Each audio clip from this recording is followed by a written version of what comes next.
the past. You should be able to do product rule, but I'm trying to explain why I do it that way. All right. So we just saw what happens, how you find a derivative if z depended on x and y each depended on t. But as you might imagine, we can just keep going with this, right? Like we can say, what if z depends on x and y, but x depends on s and t, and y depends on s and t? Like that, all right? Z depends on x and y, and because z depends on two things, I can only do partials between those, right? And then x depends on two different things, so between those two, I can only do partials. And y depends on two things, so I have to do partials between those. Then there are actually two derivatives possible here. The two things that you could be asked for on this are the partial of z with respect to what? S, or the partial of z with respect to t. So no more straight derivatives, right? These are partials because at the end of the tree here, there's two things down there that dictate what z is. So you have to, the best you could do is to hold one of those constant. All right, so how would we get this one? What would be the formula for this one? You have to go down the tree and get to s. So from both sides. So you got to go here, right? And then you got to get to s, so here. So you're going to multiply those two together, right? And then add to that down the next branch down to s. So here, and then down this way like that. So this would be the partial of z with respect to x times the partial of x with respect to s plus partial of z with respect to y times partial of y with respect to s. And then to do this one, right, you're going to do basically the same thing, but get yourself down to t. So you still have to go through this, and then down this way, and then here you have to go down here, and then down that way, right?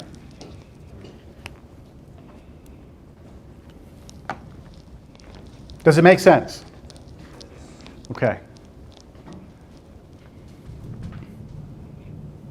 So those are the two formulas right here.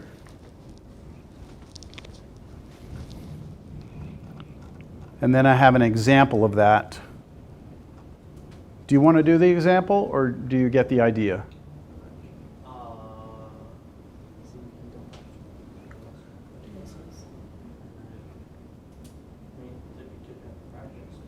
It's up to you. You want to go through it?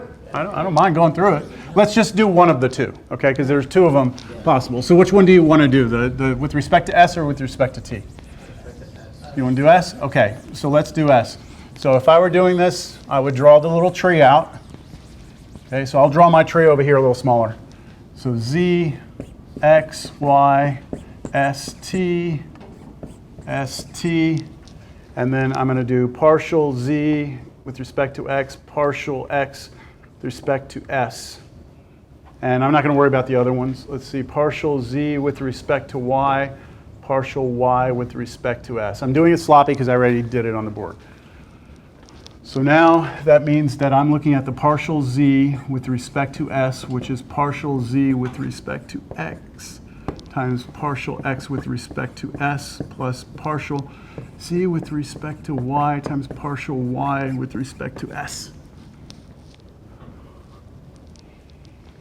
Which is the partial of z with respect to x. Now, I use the same function, that way we don't have to like rethink through this. Partial of z with respect to x, we did a product rule earlier, right? So that was sine xy plus cosine xy times y times x, right? That's what we did earlier. And then now partial of x with respect to s. So here's x. It has t and s in it. And we're going to, did I say x? Partial of x with respect to s. So what is the derivative of that with respect to s? Just 4. Right? Holding t constant, derivative of that with respect to s. Then plus partial of z with respect to y, which was x cosine of xy times x. And then times the partial of y with respect to s. So the derivative of natural log, and this is that's the argument right there. So derivative of natural log of s times t is 1 over s times t, but then times derivative of what's inside with respect to s, which would just be t. And then the t's would cancel. So that's just 1 over s. And that's it, right? That would be it. Then you would go in and replace all your x's with that, and all your y's with that, and then your derivative would be in terms of s and t, both s and t.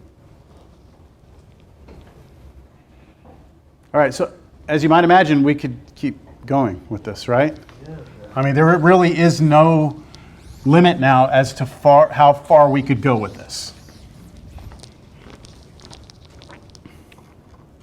We could try and generalize it. It would be difficult, but we could try. So I left it blank so that we could try and generalize this. So let's say that z depended on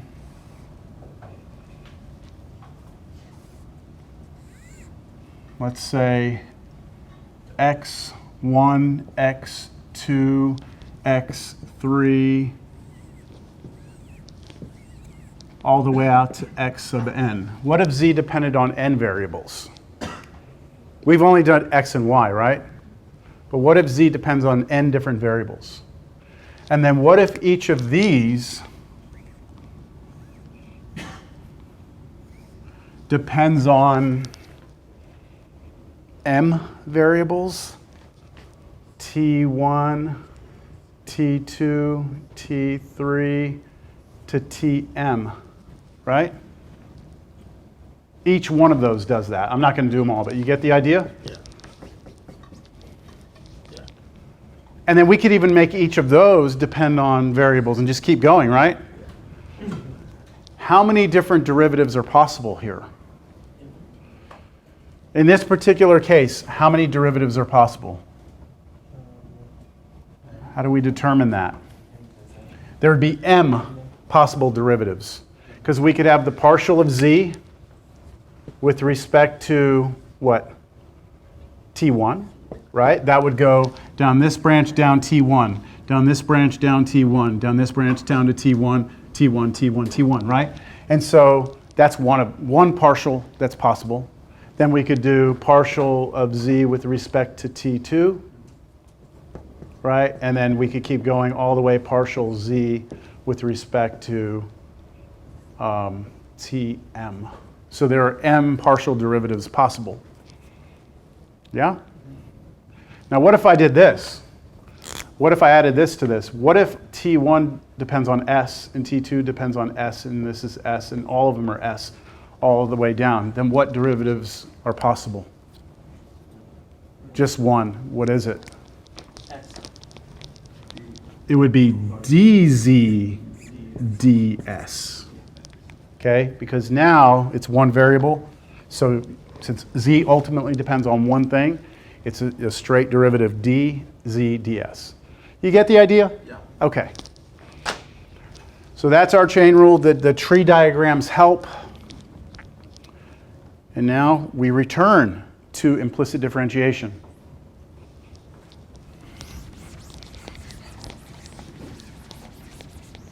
So we've seen how to do implicit differentiation when you have z equals f of xy, right?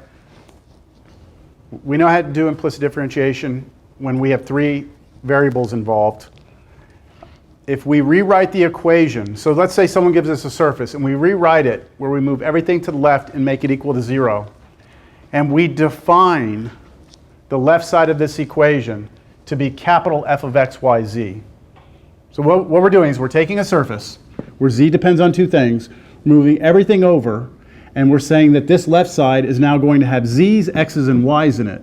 We are going to call that whole left side capital F of x, y, z. All right?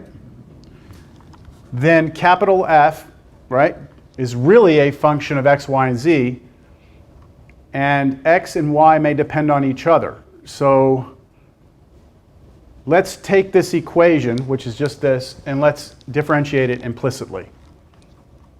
So I want us to do that. Let's take this equation. Let's take f of x, y, z equals 0, and we're going to differentiate this implicitly, and I don't think I threw it here. Yeah, okay. So I want to take this, and I would like for us to find dz dx. Right, so let's find that. So remember, this right here is z minus this right here, right? That's what that is. So I want to take the derivative with respect to x of this equation right here. So what are we going to get? What is the derivative of that with respect to x going to be? What's the derivative of z with respect to x?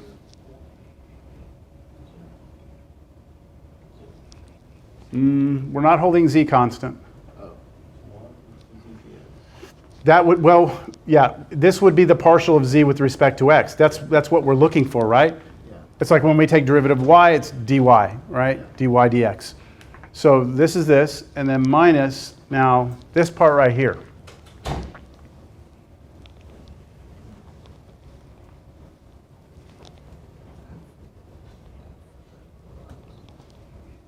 F with the little, like this. And then this would be this. I don't know, what do y'all think about that?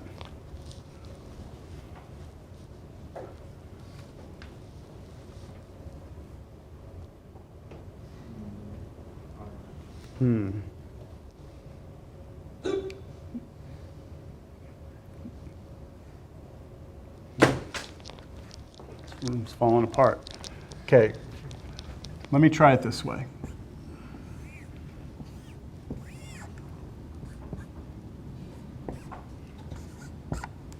Okay, the left side of that equation, right?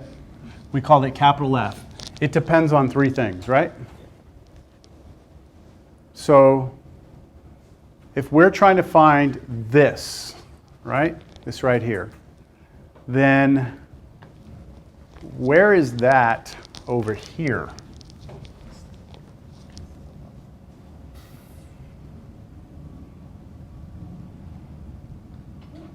What does z depend on? X and y, right? Yes? Yeah. Okay, so where is partial of z with respect to x here? It's this one right here, isn't it? Okay, partial z with respect to x, right? We're trying to solve for that. Let me show you, I'm going to show you the formula for it, and then maybe if I show you the formula, you might be able to see where this is coming from. So this approach right here is not going to work because z depends on x and y. So that's why we can't just go from here to here. Let me show you the formula for this.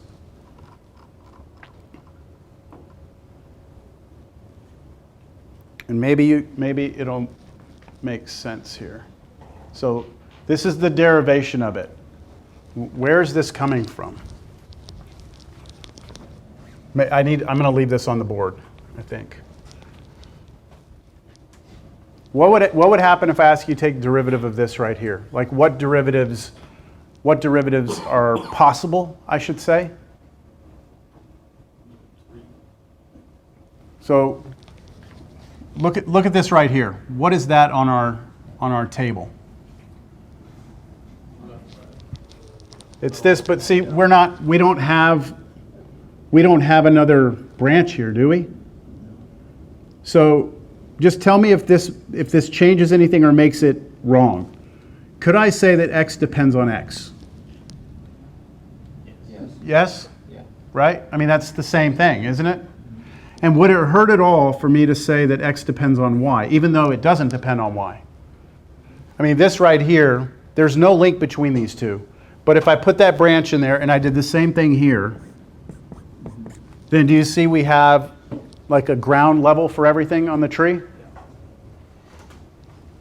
So what would, let's see, what would this be? From here to here would be partial f with respect to x, right? And then this one right here, partial x with respect to x, all right? And then this would be partial f with respect to y. And then what would this one be? Partial y with respect to x, right? And then what would this one be? Partial f with respect to z, and then partial z with respect to x, right? Do you see that? Yeah. So if I were to take this f and ask what is the partial of f with respect to what? There's only two possible, right? Right? So why, I guess what I'm getting at is why is this equal to 0?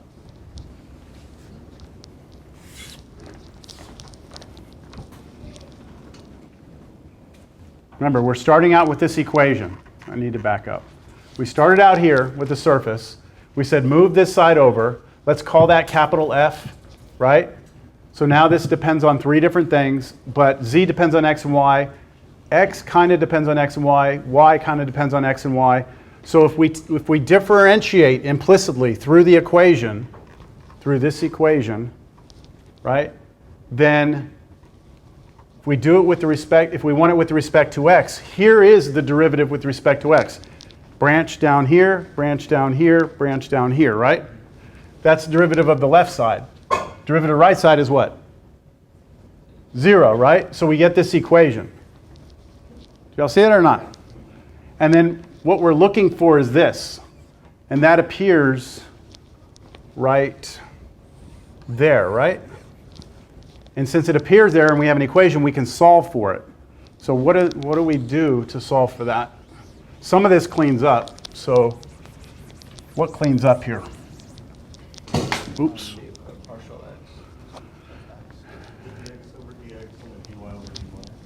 This right here should just be 1, right? That's 1. Okay, and then what else is happening?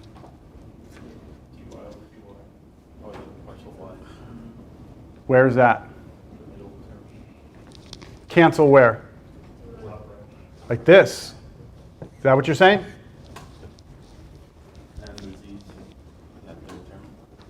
And the z's here?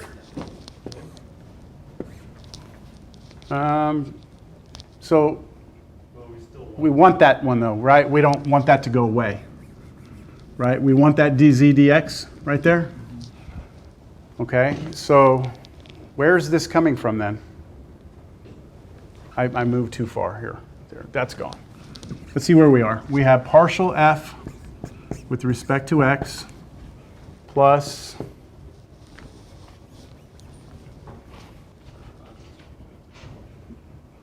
you wanted me to cancel those, right? So partial f over partial x.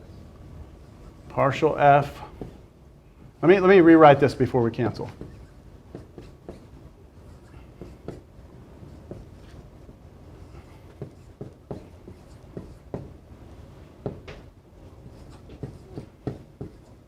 We just need to do some algebra here, right? So what should be our next step? We're trying to isolate this. Okay. How are we getting to this?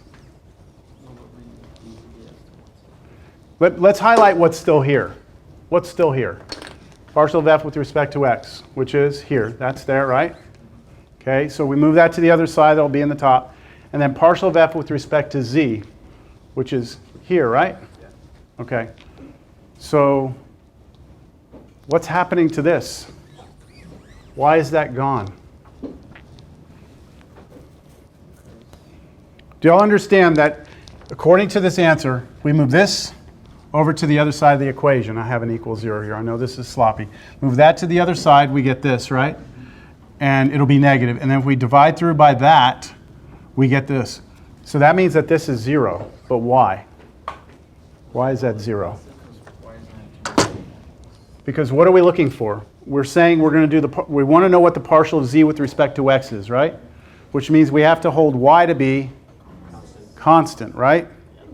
And so if you're asked how the rate at which y changes with respect to x, y is not changing, right? So this, because we're asking for this part right here is 0. All right? And because that's 0, this is our formula. Now, what if we change it and we were to make that y instead? Now, which of these would go away to 0? Yeah, so if we ask for that one instead with respect to y, do we have it up here?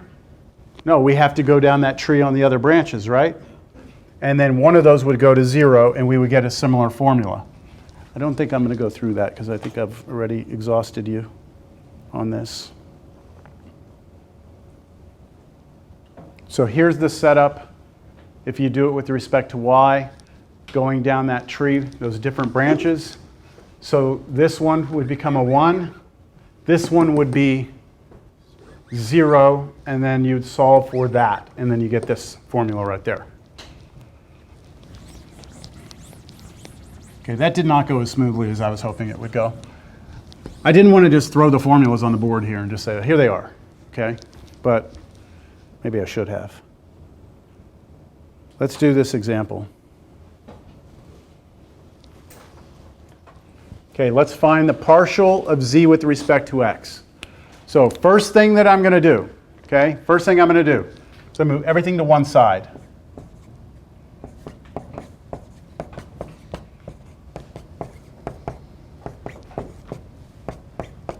And I'm going to call this capital F of x, y, z. So if I want to know what the partial of z is with respect to x, I hope you understand I could go through here and do this and do product rule and a bunch of stuff in here. But according to the formula, what is that? Partial of z with respect to x, is that what we're doing? It's this formula right here. That one right there. Okay. So it's the partial of this right here with respect to x. That means x is your variable and y is constant, right?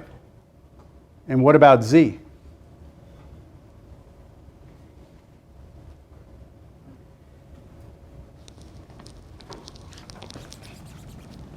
Let's go through it. This will be, what is the partial of f with respect to x? So what is the derivative of x cubed? 3x squared, okay. Plus, now what is the derivative of y cubed? 0. 0, right? Because you're holding Y constant. y constant, right? What about this one?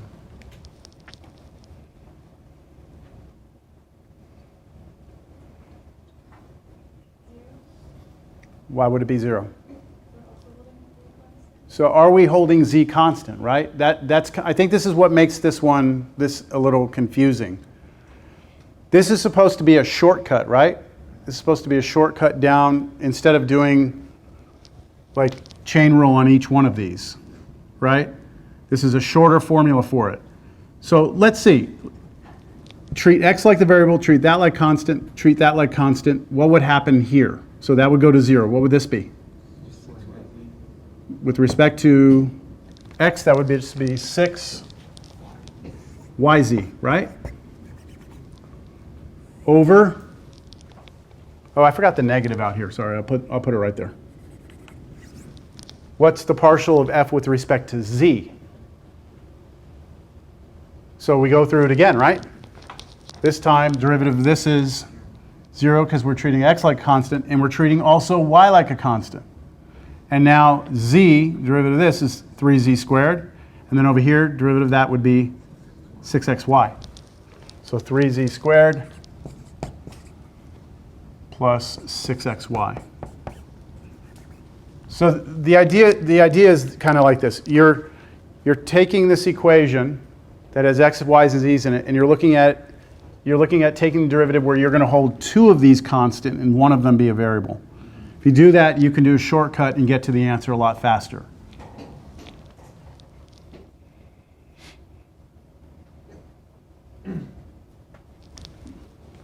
What would the next one be? What would partial of z with respect to y be? So we have a different formula for that, right? Let's do that one. Keeping that the same, right? This would be equal to negative. Okay, what's the partial of f with respect to y? 0, then 3y squared, and then 0 again, and then plus 6xz, right? And then divide that by partial of f with respect to z, which we just did a second ago, 3z squared plus 6xy. It's supposed to be making this faster, all right? That's what it's supposed to be doing. So that way, when you go back up to the original problem, which was this one, you don't have to do all that chain rule stuff that you would need to do from implicit when I first introduced it. Because we would, if we did it the other way, we would do with respect to x, we go 3x squared plus 0 plus 3z squared dz dx, or partial z with respect to x, plus then we'd have a product rule here, and it would be a lot more complicated. But by moving everything over and using the formula, we can get to that same result with a lot less calculations. All right, I think it's probably a good time for a break. Don't you? Rain's, no, it didn't stop, but watch your backpack there. The water's come all the way. Yeah, let's take a break. 3:30, let's go 3:45. 15.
So I want to clarify what we just did at the end with an example back from Cal 1, all right? So let's say we had this equation and we were asked to find dy dx, all right?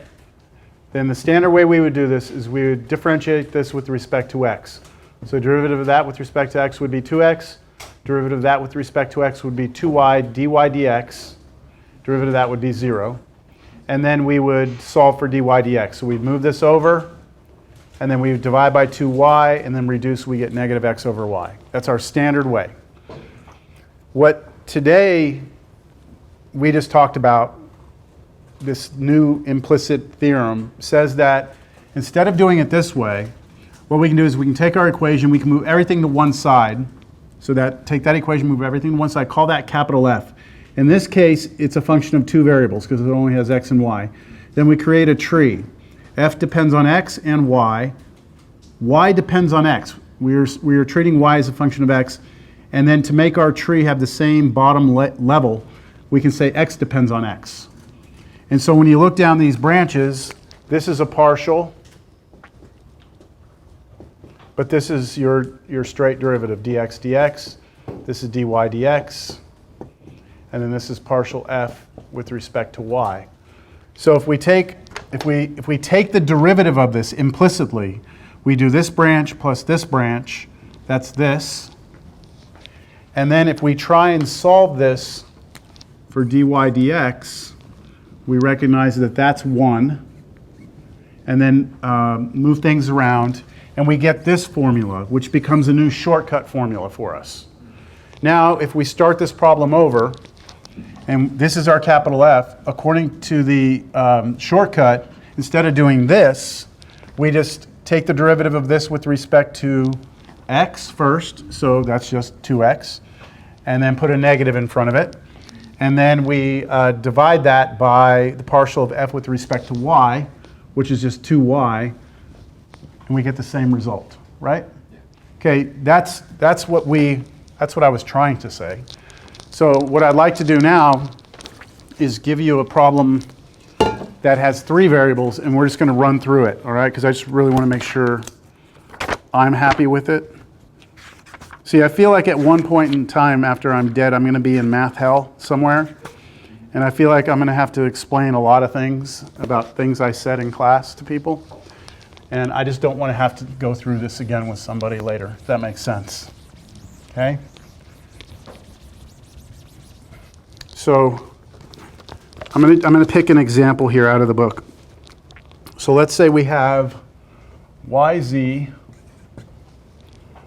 plus x natural log of y equals z squared. And let's say we want partial of z with respect to x. All right? So let's say we want to find that. Let's do it the standard way first.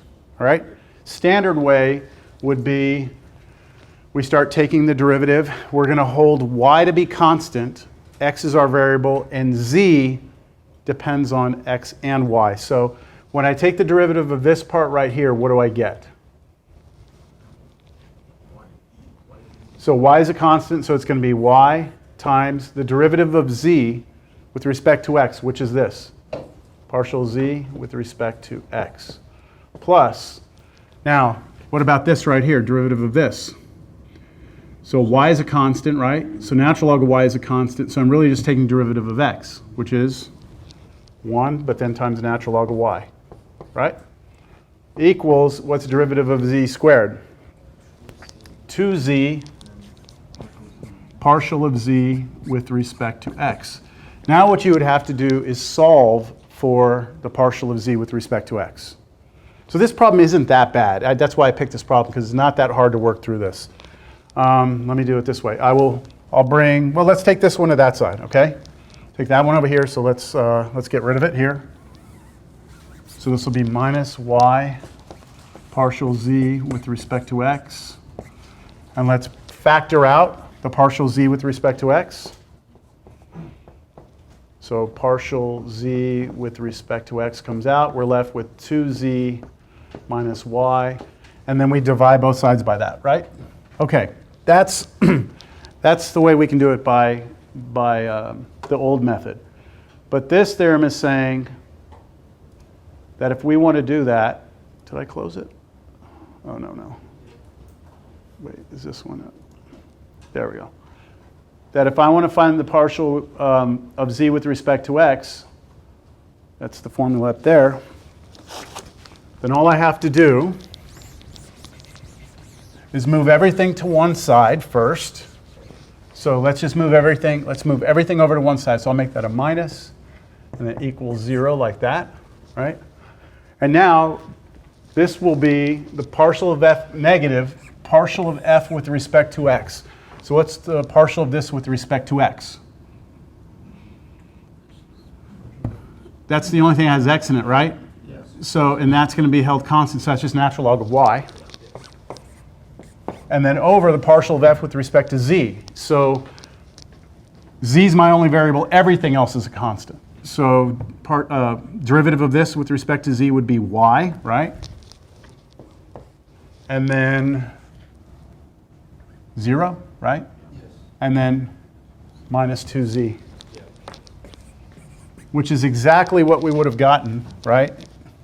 Yes? Yeah. If I move that over, right, it's off by a sign, but I could essentially push that negative down there and they would match up. Okay? So it's just a shorter way of doing it because, sometimes this old way is a longer process. Okay, so I hope that clarifies what I was trying to say.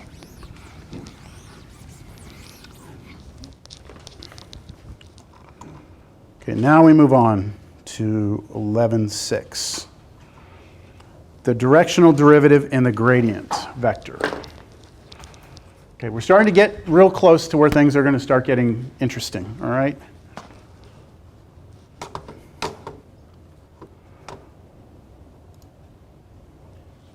So we're going to look at the surface below, and we're going to notice a couple of things, all right? So I'm going to show you first. So does that picture look familiar?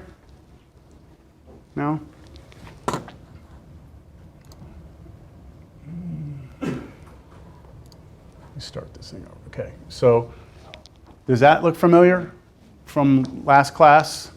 We took a surface and then we picked a point and we said, okay, we're going to cut it. We're going to hold y constant, point in one direction. We'll hold x constant and point in the other direction. But I said eventually what we want to be able to do is point in any direction. So on the bottom here, this point right here is the point I'm plugging into the function, the x and the y. It's going up. It's giving me a z value. And in this case, I'm pointed down the x-axis, right? So the slope of the tangent line in that direction, that is the same as the partial of f with respect to x. Agreed? You all agree? Okay, now I'm going to change my angle. I forget which one. There we go. No. Yeah, right there. So now what is that one equivalent to? Partial of x with respect to what? Y. That's still something we know how to do, right? Okay, what we want to be able to do, though, is go anywhere in here. So what if we went that direction and we wanted to say, what's the slope of the tangent line over there? Or anything in between. We could swing around. My computer's kind of slow.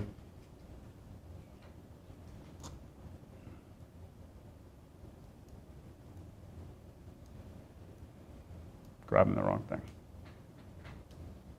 Right there, right? Point in that direction. So from the top down, do you see that our direction can be viewed as a vector on the ground?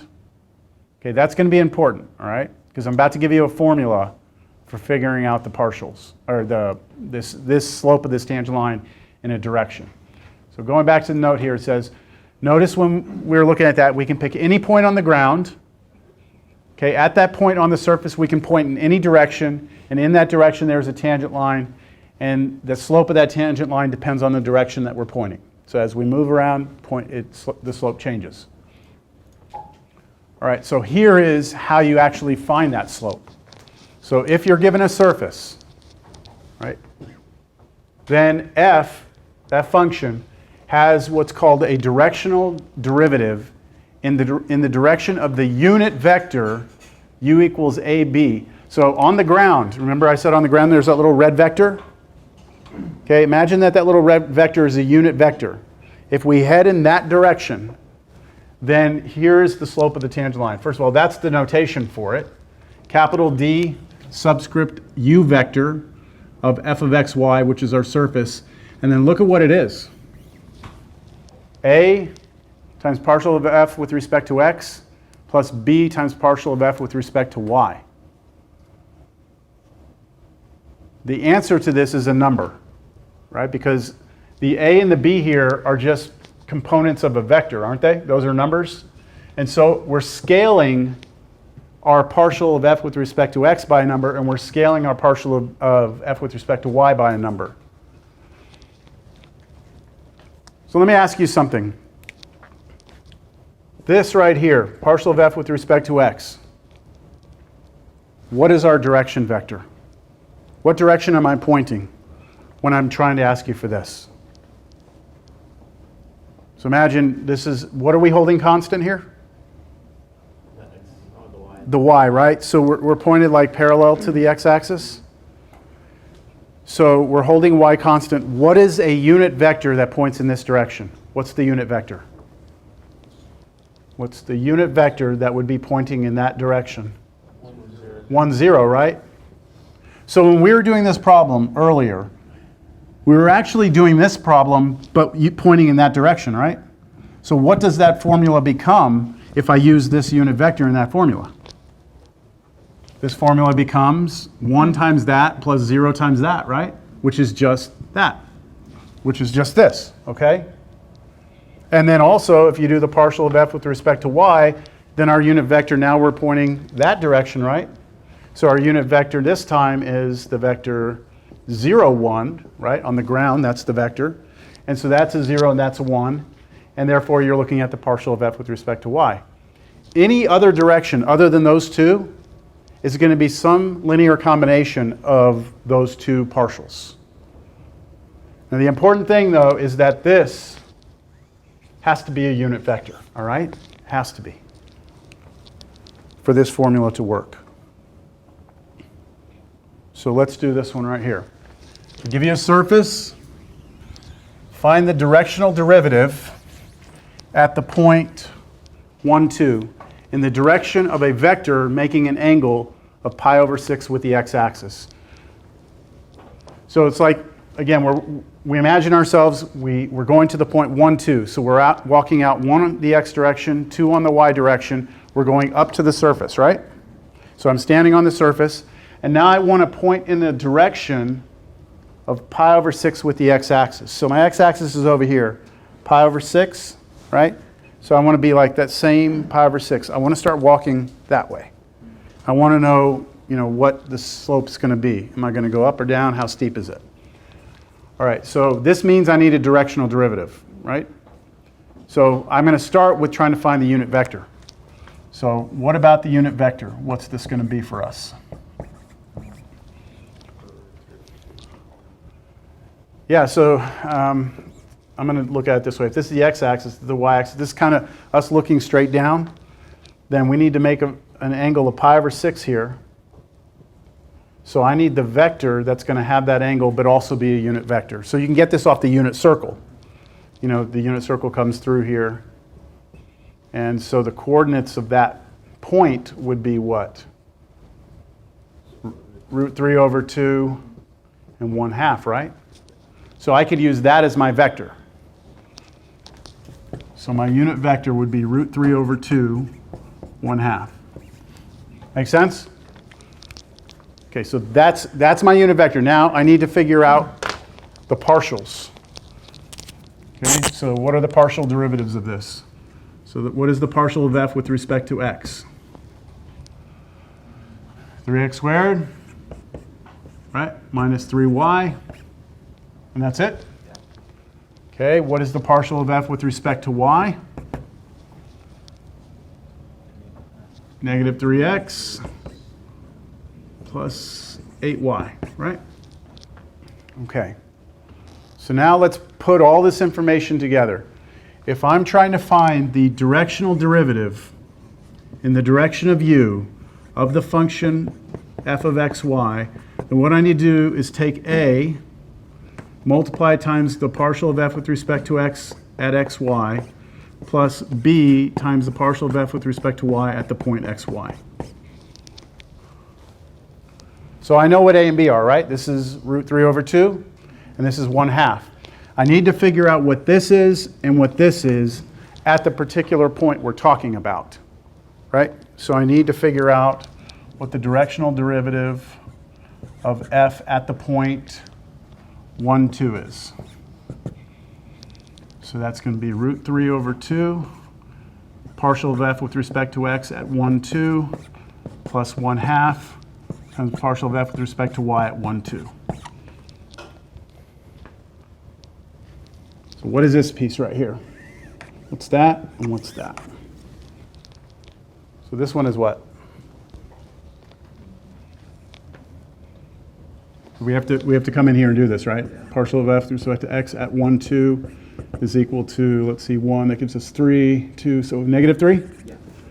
And then the partial of f with respect to y at 1, 2 should be